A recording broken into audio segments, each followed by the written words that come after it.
There is something dramatic happening with silver in China. We're going to talk about what that is and the reasons behind it in this video as we explore.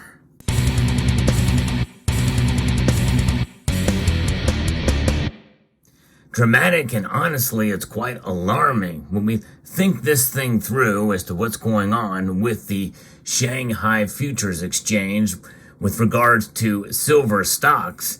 It is alarming. Now, most of you will say, well, yes, it's been alarming before, but how has silver's price reflected?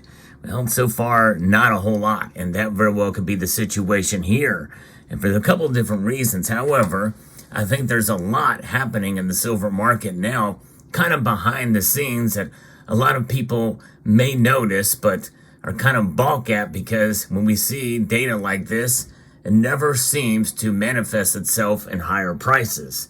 And we're going to talk about that and why that very well could change soon when we discuss this. So what's going on here? Well, first of all, it's not just in China. We've been talking about, you've heard on this channel and others, how we have seen silver stockpiles run low, especially in the London Bullion Market Association. In fact, they're still fairly low now. I haven't checked the latest numbers as of late, but there's been a time not too long ago when it's barely been enough to keep things afloat. It didn't break the COMEX, it didn't break the LBMA, but COMEX stockpiles are also dwindling too. So nonetheless, what does this mean? Well, it means that a lot of silver is being taken out of the market, outflows. And so not just in the COMEX, which is in Chicago, London, and now China, but other places around the world too are seeing much the same thing. And when we're seeing all this happen everywhere, likely this is a situation that is very well could be unprecedented. Now, this happened back in 2020 as well. James Anderson reports on Twitter about this. Price dips are the motivation behind this. In other words, silver is being bought out at the lows in order to be utilized for industrial use, and especially in China. When we think of silver in China, we don't think about people stockpiling it like they do gold to protect themselves against economic shock waves that could make its way across. And by the way, China is not in the best financial situation as we know it. But nonetheless, a lot of the silver now is starting to be utilized for some of the demand fundamentals. I mean, there's a lot of people in China. There's a lot of manufacturing that's going on in China. So that's just it. When you have a lot of demand and the reconnection of supply chains, much as we're still seeing after the pandemic, well, it makes you wonder what's going on here with some of the silver being taken out and I think being utilized for those purposes. And I think to some extent that's kind of what's happening with LBMA as well. But a lot of that silver went to India, as we've discussed as well too. So how is this going to reflect upon the price? I really don't know, but I think in due course, it could mean that silver's price could rise. I think it's one of those things where it's not going to lower the price of silver. It shouldn't lower the price of silver. It should have the opposite effect. I think that's a pretty safe thing to say, wouldn't you? Well, the thing is that what happens when inventories get dwindled down? Well, guess what? They get restocked. That's right. And that, I think, very well could happen, because I have reported on this channel how we have seen a lot of these stockpiles get replenished, at least to some degree. Where is that replenishment coming from, especially if silver mining is dwindling, or it's less this year than it was last year, or in 2023, than less than it was in 2024? Well, they're exhausting mining supply for sure. There's not enough of it to keep up with demand. So they are getting it from recycling silver.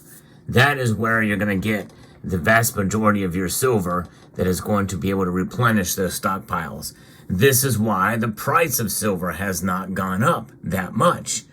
So I think that is what we're going to continue to see throughout 2024. There is a lot of above ground silver. And I think that's a distinction that we must make and understand. That is something that I've kind of really discovered fairly recently in looking through, because it made no sense as to why the prices were not reflecting the shortage. There is enough above ground supply that's very difficult to measure in some instances. Recycling silver is something that occurs where people bring in, old constitutional coins, silver coins, scrap silver from industry, even just regular generic silver that is recycled into industrial sized bars, which are then in turn utilized and for some of these applications. And these applications, I think, are going to continue to grow. But if we start to see a recession, we'll see that pull back. And then we may very well see a replenishment of the stocks in some of these warehouses, Shanghai Futures Exchange, and others. Now, there's some that have some very alarming data about this, which is quite intriguing to see the interpretation of this. They immediately go towards, this is the beginning of the end, and we're going to see, essentially the final stage of breaking all these exchanges. And, there's one person, Bai Zhou, I believe his name, that we saw the futures exchange, Shanghai Futures Exchange, fall below 1,000 tons for the first time since 2020. There was a big delivery of 104 tons that was on the record for the highest daily outflow on a single day.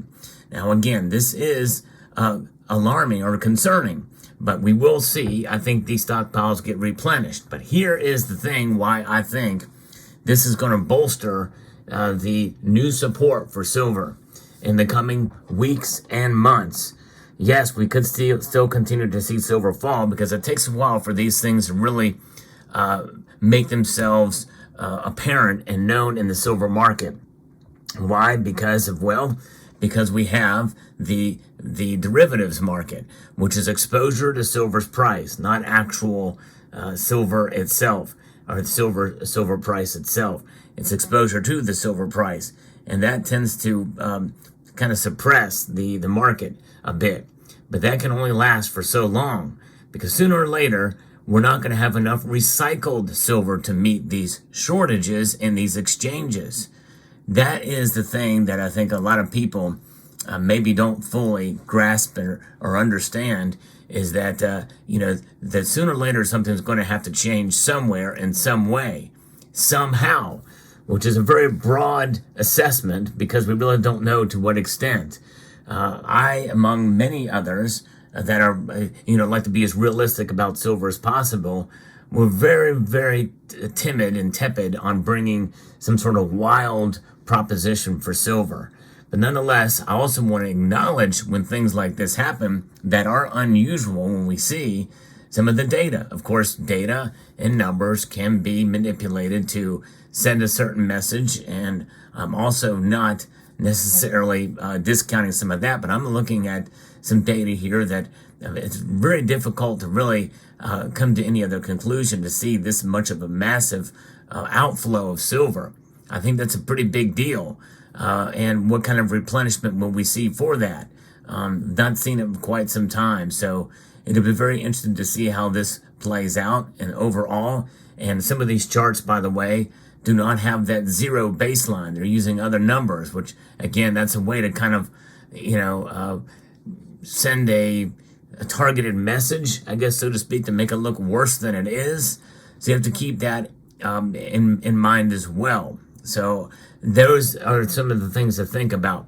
I want to bring this to your attention. Why? Well, because I want to look at all angles and all aspects of where data are in terms of silver. And as I sort of speak about this in terms of, what's out there, and anything could lead to potentially a bull run of some sort, or a dramatic bull run in silver's price.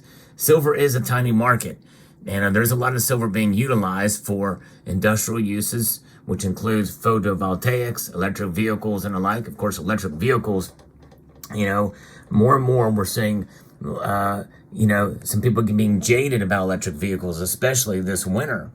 And we're now hearing that Ford is going to be cutting their Lightning truck production in half.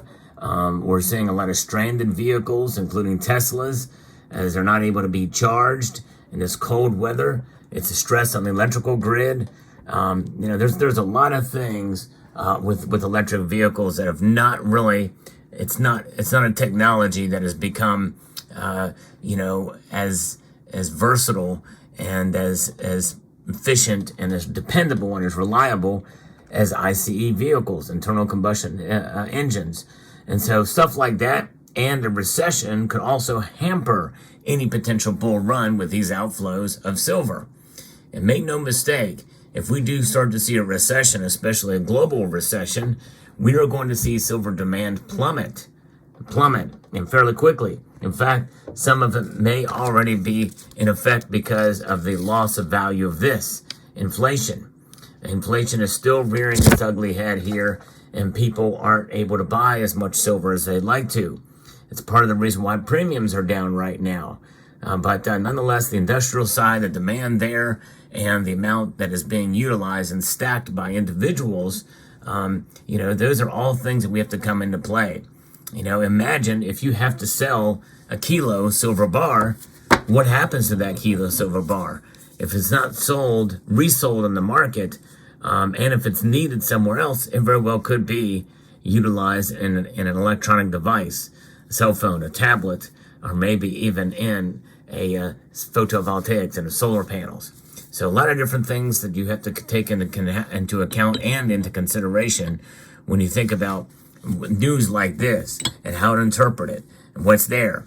But what does alarm me, if we continue on the path we are on, and if there is some economic progress, or if there's greater demand, and we still see some of these items being manufactured that utilize silver at the pace we are now, we very well could see a potential shortage of silver being used for those applications and purposes, which means that they're going to start to take some of the bullion off the market, like in what you see here, stamped bars and rounds.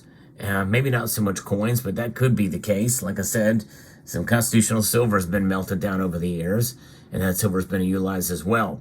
So that stuff, more of that stuff coming off the market because it's needed elsewhere, could create a real problem.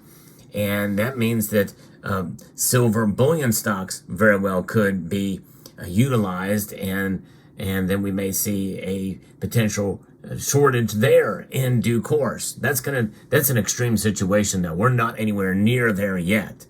So there you go. Very alarming, I think, to see some of these data come through now, not just in China, but in Chicago, in the United Kingdom, and other parts as well. Let me know what your thoughts and how you interpret this in the comment section down below. I hope you found this video informative, insightful, and educational. We'd like to extend a multitude of gratitude to you all for taking the time to watch, and to encourage you to please rate, share, comment, and subscribe.